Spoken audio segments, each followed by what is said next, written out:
to seeing it, and I'm really pleased I did. It's called Hatching, and it runs for only 86 minutes. It's MA rated. It's a really creepy, well-made horror. I mean, this one really bites. There's a young gymnastics student called Tinger, appears to have the perfect Finnish family, and at least her social media-obsessed mother wants the outside world to believe that. Now, Finland, again, it's a beautiful place, really worthwhile visiting. And in this case, it's all about perfect smiles and beautiful things. And the mother is also one of these pushy parents who desperately wants her daughter to succeed. I mean, the mother was herself a champion skater, and she's got an ugly scar on her thigh to show for it. The inference being her career on ice was cut short because of this injury. However, it was sustained.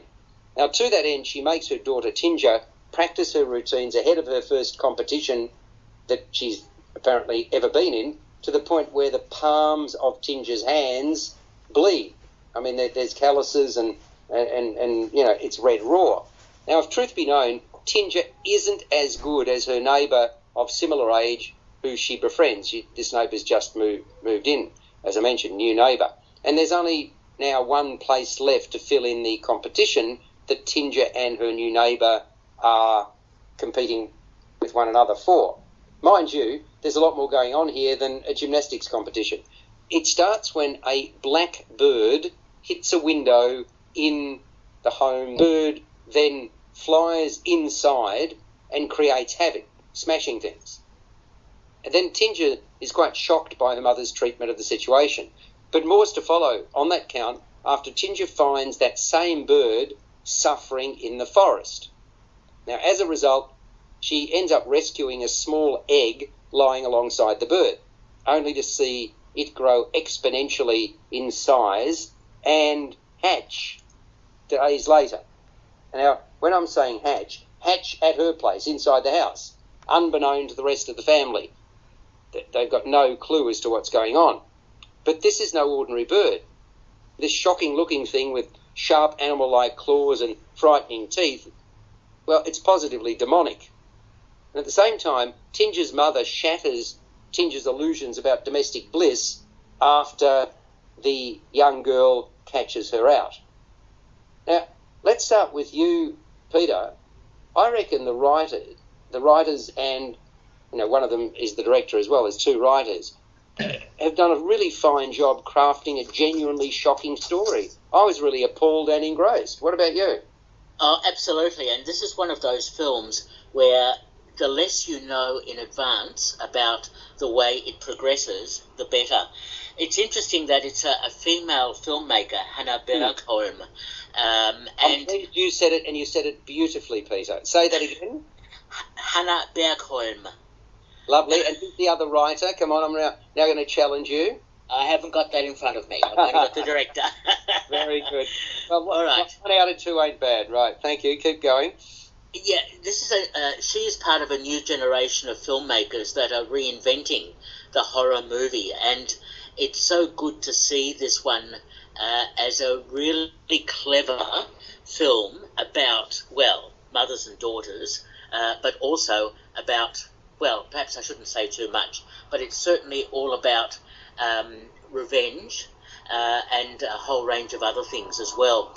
It's beautifully directed and very clever in keeping within the time constraints that the film is in. It's only about, as you said, 86 minutes. And I was very impressed because the story develops in quite unusual ways. And I think audiences will have a lot to talk about at the end of the film, especially at the conclusion. So I really enjoyed it, yes. I mean, Dave, while some of the threads don't come as a surprise after they've established what the filmmakers have established, others most certainly do. And Hatching is all the better for it, isn't it? It is. It's just one of those horror movies that really makes you stop and think. It reminded me a lot of Jennifer Kent's Babadook movie from here in Australia, where you're kind of left thinking about the horror and what the horror actually represents to the family that it's haunting. I'm loving the fact at the moment that we're going back to these more intelligent horror films, because of course when John Carpenter and the forefathers of horror first started out with horror films with morals, that's what they did quite often. If you go back and watch a Carpenter horror film, he had a lot to say about people having sex outside of wedlock and things like that. It is a real pleasure to be able to see the horror directors of today going back to that, where there's a morality and a story with a horror film, rather than just a horror film where a bad guy with a knife starts slashing teenagers. Oh, absolutely. But you mentioned Babadook. The film, and again, a totally different kind of film, but that picture-perfect world that the mother was trying to create here, and the mother doesn't have a name, by the way. She's just known as Mother, to the best of my knowledge, unless you guys think otherwise. But that picture-perfect world, I was thinking about the Stepford Wives, the 2004 movie with Nicole Kidman? Yeah. In terms of, that world, this glossy world, but the underbelly is really ugly. So, I mean, it really is quite outstanding in many respects. Let's talk about the performances. Again, Peter, I can rely upon your pronunciation of Finnish names, but the young girl, I thought she was terrific, really delicate, timid, immaculately turned out. She was the sort of centrepiece of the story. And she manages to wear her character's heart on her sleeve, and her happiness, the fear, the loathing, I thought were palpable. Absolutely, but we should also acknowledge that Scandinavian cinema has really taken off considerably, and there are so many good filmmakers and actors, etc., who are part of Norway, Finland, Sweden, etc., and this is a good example. We've got Scandinavian film festivals coming up too, isn't it? That's true, yes. So, I mean, this is a really good introduction. I know it's not part of the festival, but it could well have been. And, I mean, I like the darkness in a lot of the movies that they make, quite frankly. They do it differently, and I love the fact, and this is where culturally, unless you do open your eyes and allow yourself to see movies that you can read, you miss out on a great deal. And we were talking about that last week, weren't we, Peter? Absolutely right. It's definitely a film to see and to discuss, because I think a lot of cinema deserves to be seen and talked about afterwards. Now, do you have the pronunciation of the young woman or young girl's name, or you don't have that with you either? I don't have that with me, no. Okay, now I'll try. Dave, I'm going to try this. This is really going to be bad, but I don't have... Okay, her first name, it looks like Siri Sololina. That's the best I can do. Siri Sololina. It's a name to be watched. And the mother, wow, she was pretty good too. I mean, the daughter, her face belies the mood shifts that are critical to the role, isn't it, Dave? I mean, she really, the young girl was terrific.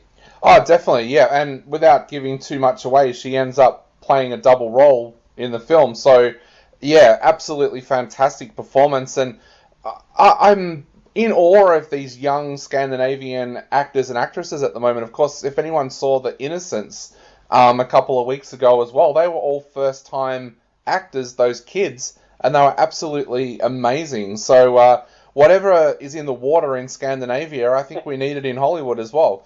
We need to bottle it a bit, yeah. And the mother, wow, Sophia Heikkilä is her name, Heikkilä.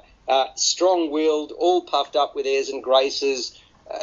Putting it another way, entitlement rests easily on her shoulders. I thought she was really good too. And boy, what a scary... What do you call those mums that push the kids? There's a term for it. Dave, do you know? It's not a helicopter parent, but there's a firm... the ones who push them into beauty contests at a young age, and it's really about them rather than about the child. The other thing about this, the special effects and the sound effects absolutely heighten attention, which is what you'd expect in a horror movie. So I found it was provocative, it was disturbing, it was alarming, and certainly the domain of best-of-breed horror. So I think for once we all agree.